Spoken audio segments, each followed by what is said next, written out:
Hello everyone, welcome to my channel. My name is Jatin Purvia. I am currently in second year doing my BTech from IIT Jodhpur और आज हम discuss करने जा रहे हैं एक इम्पॉर्टेंट टॉपिक के बारे में जो कि है how to study for long hours. तो ये टॉपिक डिस्कस करने का मेन रीज़न ये है कि चाहे कोई भी डोमेन के हो आप, ये इशू कभी ना कभी तो आपने फेस करा होगा या फिर आगे फेस करने वाले होंगे। तो सबसे पहले नीड जानते हैं कि लॉन्ग आवर्स क्यों चाहिए हमें। तो IIT-JEE के सिलेबस की बात कर लेते हैं तो लगभग 90 to 100 चैप्टर्स हैं आपके। 90 to 100 चैप्टर्स, टाइम रह गया कम। जनवरी में फर्स्ट अटैम्प्ट, फिर अपना बोर्ड एग्ज़ाम आ जाएंगे, फिर सेकेंड अटैम्प्ट, फिर एडवांस, तो टाइम बहुत कम है। लॉन्ग आवर्स की नीड तो है। अब बात करते हैं कैसे करें। तो दो टेक्निक डिस्कस करेंगे, एक है इम्प्लीमेंटेशन इंटेंशन और दूसरी है हमारी हैबिट स्टैकिंग। दोनों बहुत ही पॉपुलर टेक्निक है, बहुत ही ट्रस्टेड टेक्निक है।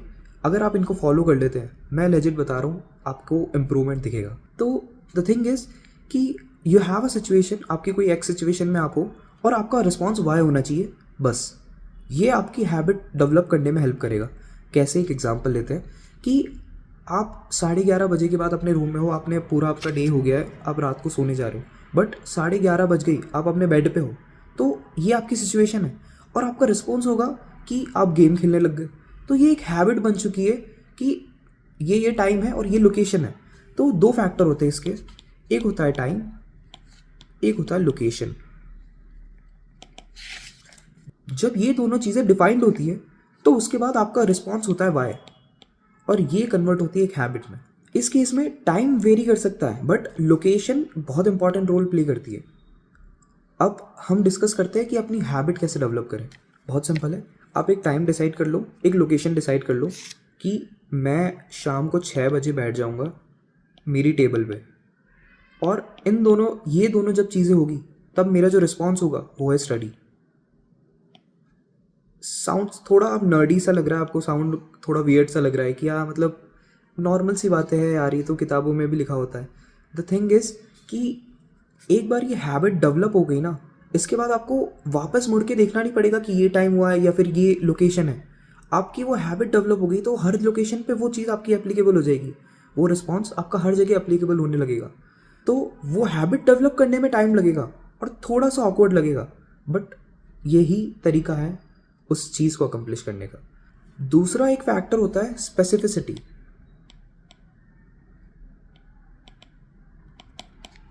तो द थिंग इज कि आपको गोल क्लियर होना चाहिए। ऐसा नहीं है कि मतलब मेरे को जेई पढ़ना है, मेरे पास 3 सब्जेक्ट हैं, PCM, मेरे पास लगभग 90 चैप्टर्स हैं, तो मेरा प्लान ये है कि मैं बस जेई का पढ़ रहा हूँ। ये प्लान ना हो कि आपको स्पेसिफिक होना पड़ेगा कि हाँ मेरे को पढ़ना है आज कैलकुलस, उसमें भी थोड़ा और डीप में जाओ, इंटीग्रेशन। जितना ज़्यादा आपका प्लान स्पेसिफिक रहेगा उतना ज़्यादा आप कॉन्सेंट्रेट कर पाएंगे और उतना ज़्यादा आप इजीली जो डिस्ट्रैक्शंस होगी उससे अवॉइड करेंगे। बिकॉज जितने आपके ड्रीम्स वेग रहेंगे, मतलब अगर आपको पूरा क्लैरिटी नहीं है कि कैसे पढ़ना है या फिर क्या क्या चीज़ें स्टेप्स रिक्वायर्ड हैं ये एग्ज़ाम को क्रैक करने के लिए, उतने ज़्यादा डिस्ट्रैक्शंस होंगे और उतनी ईजीली आप दूसरी चीज़ों से इन्फ्लुएंस हो जाएंगे। लाइक आपको कोई ईजी चीज़ दिखी कि मान लो आपको पता लगा कहीं से कि ये बुक करना बहुत ईजी है और इससे क्रैक हो जाता है एग्ज़ाम, तो आप वो फॉलो करने लग जाएंगे, जबकि आपको आइडिया ही नहीं कि उसकी नीड ही नहीं है। वो चीज़ किसी और बुक से भी हो सकती है जो कि बेटर वर्जन है उसका। एक और इम्पॉर्टेंट चीज़, मेक प्रॉपर प्लान्स। ये बहुत इंपॉर्टेंट होता है। देखो, सब बोलते हैं कि दीवार पे स्टिकी नोट्स लगाने का क्या प्रॉफिट है।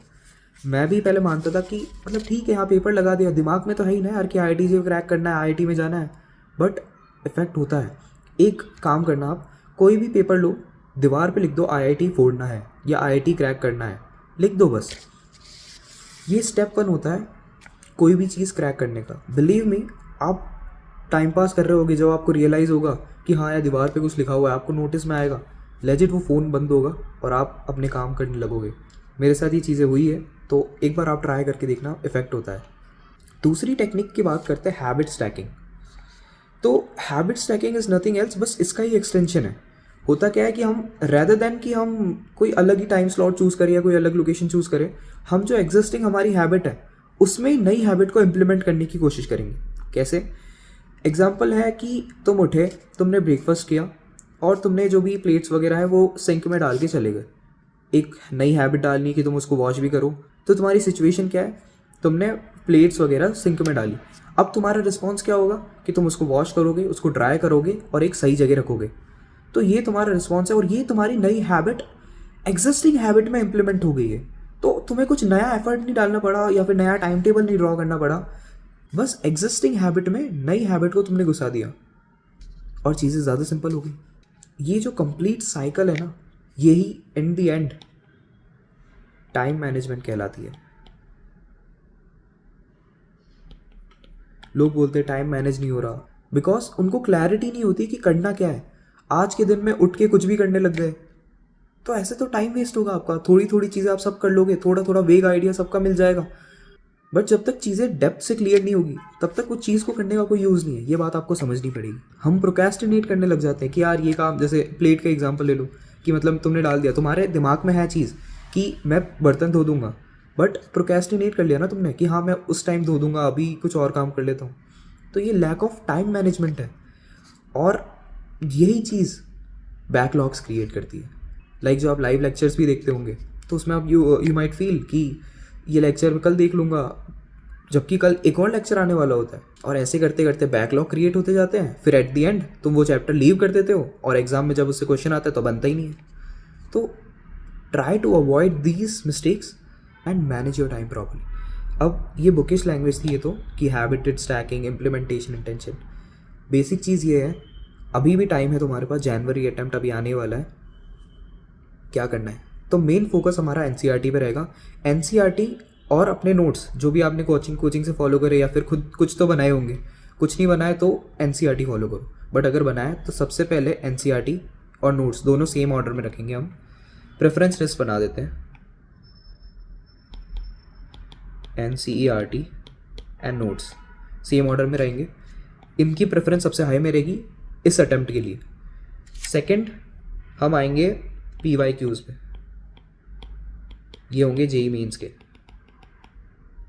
एटलीस्ट 10 पेपर आपको करने हैं, एटलीस्ट बोल रहा हूँ 10 से 20 पेपर। मैं तो बोलता हूँ रोज़ एक एक पेपर उठाओ। अभी स्कूल भी आई गेस कम ही हो गए होंगे स्कूल जाना, तो 10 पेपर आपको करने हैं एटलीस्ट। उसके बाद आओ मॉड्यूल्स पे।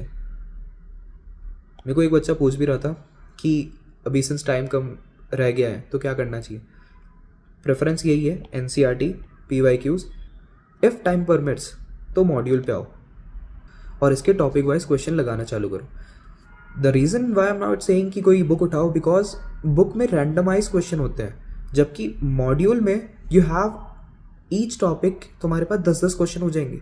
तो रैदर देन कि पूरे सारे क्वेश्चन रैंडमली आप तुम करो, तुम एक एक चैप्टर रिवाइज करो, उसके एक एक टॉपिक के 2-3 क्वेश्चन करते जाओ और इससे आपका पूरा चैप्टर ईजिली रिवाइज हो जाएगा। Try to do this.